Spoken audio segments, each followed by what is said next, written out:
Public comment. First is Mr. Daniel Jenkins.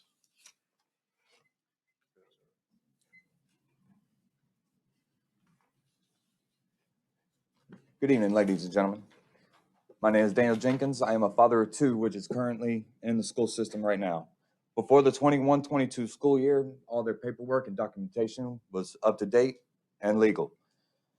The school board had assigned my daughter to Lake Harbor and my son to Mandeville Elementary to attend pre-K.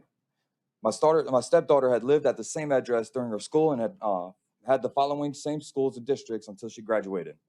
My wife and I were paying a monthly tuition of $450 for my son to attend pre-K due to our income being too high for him to attend for free. These payments were made out to the school with no receipts given back to us. These payments were made on the 5th.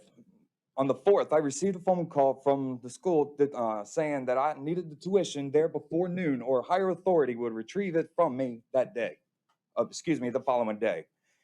During this call, it was very disrespectful and rude and honestly, very threatening. When I arrived, when I finally made contact with the principal, we went into the conference room where I stated my frustrations and my overall unprofessionalism. When I noticed that the principal's body language was overall uninterested and lacking concern, she then became defensive when I asked for the receipts for the previous payments. The response I got was not what I was expecting, but I shut up, I wrote the check, and I moved on about my day. On May 11th, my son returned home from school with a negative behavior report, which had been a regular thing for this school year. I had attempted a new form of discipline, which other forms had no effect via his numerous poor behavior reports and meetings with his teachers. An accident occurred which accidentally left a left mark underneath his eye. Discipline ceased, profusely apologized, and consoled and let him know that it was an accident. Because I would never intentionally harm anyone, especially my family. May 12th, my life would be changed forever because I would be arrested for domestic abuse and domestic abuse with a deadly weapon. I was advised by my lawyer to go to the DCFS office to sign a release that allows me to communicate with my case.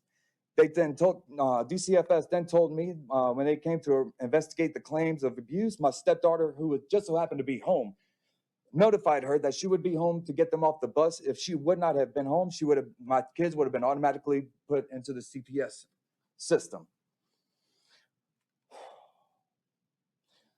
My wife and I went directly to the Harrison Curriculum Center to transfer my son out of district. At this time, I was called by my mother stating that the school called her stating that my son wasn't feeling well and needed to be picked up. I told her to gather all of his personal belongings because when she got to the school, when the principal then called my wife to confirm that this was what was okay. My wife then confirmed, and then we went on our day's agenda.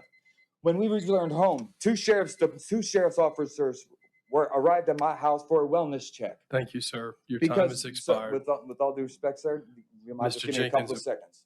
Just a little. I'm almost done, sir. Okay. When we returned, two sheriff's officers arrived at my home for a wellness check because the principal stated that my mother was aggressive and cursing out the staff when she was picking up my son. However, this was not the case, and this was not the case. We explained to the cops the situation with our family and the school, talked amongst themselves, and left. Ladies and gentlemen, I have many questions and concerns into why so many protocols were knowingly breached by the administration and faculty. Mr. Jenkins, your time has expired, without any concern for the actual child. Also, knowingly broke the law with multiple false attempts with harassment. Thank you for your time, and I still haven't received those payments. Thank you.